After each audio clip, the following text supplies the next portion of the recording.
Well, hello, Quest. It's good to see you. I'd love to be with you today and to talk a little bit about what's going on this during what the church has traditionally called the Holy Week, the week between Palm Sunday and Easter, on this incredible journey and experience that the people of Jerusalem, the people from far beyond Jerusalem, would all come to Jerusalem for Passover. The experience they had, the experience Jesus had, the experience that the disciples had, this amazing swirl of activity. And to kind of relate to that, and how do we relate to that even today in our own lives?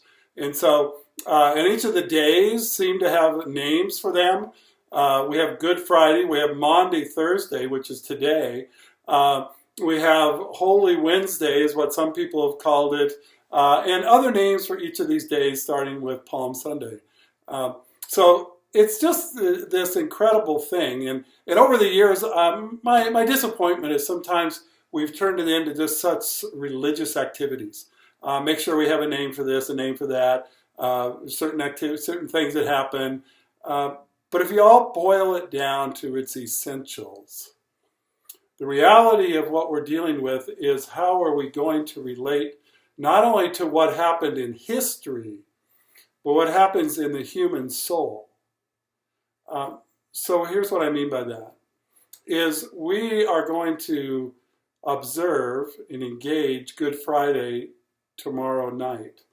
And Good Friday helps Sunday make sense. We want to celebrate the resurrection. And not just celebrate, what we actually want to do is worship the resurrection, or worship a risen Christ. Just think of it. The guy who came and lived his life like no other life has ever been lived. It is actually the second person of the Trinity, God the Son, who comes and takes on human form and lives among us. And he comes in order to die and then to be raised from the dead. But that resurrection from the dead only makes sense in light of Friday, tomorrow night. This incredible reality that he is arrested, he is tried several times, most of them illegal trials, and then he's crucified. 9 a.m, he's nailed to a cross. And for that entire next 6 hours, he agonizes on that cross, naked, totally shamed, beaten, bloody, rejected, you name it, it happens. And so he's on this cross until 3 p.m, when he finally says, "Tetelestai, it is over. I've completed my work." And for the very first time, he is separated not only from all of his human friends, but from God the Father.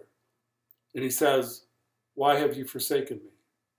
And he's separated from the Father because he's taken on the sin of the world on himself. And God turns his face from that sin.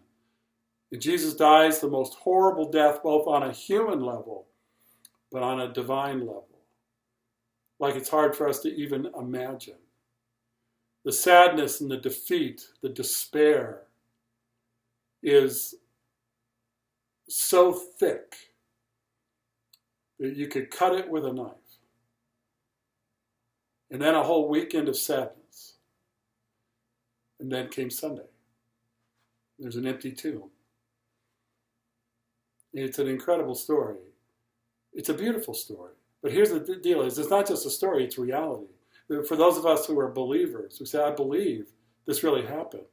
And the reason Jesus went to that cross, and the reason that he rises from the dead to defeat the death that he experienced on Friday, that death on Friday was for you and for me.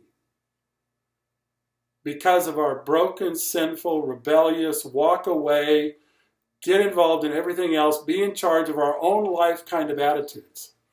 And as a result, we begin to say, I can do it better without you, God. No, thank you.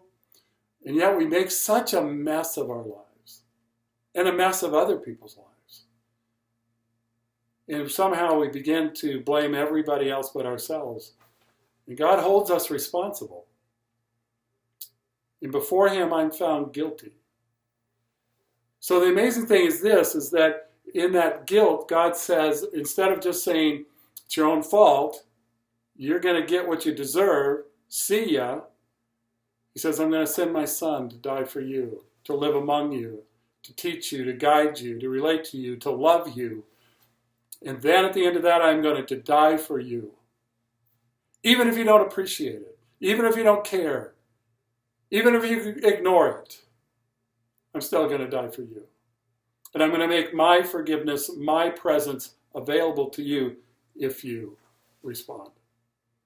Now, he draws us to himself for sure. He is working in our lives, but you can reject that and turn away. Or we can say, no, I want to face it. I want to face it in both the sadness of my own sin and what it cost Jesus his life. But also we can face it in the joy that he rises from the dead and he infuses into those who have given their lives to him. He infuses into them a new life. We were old creatures, now we're new creatures. Now, there is a sanctification process of us becoming more like him.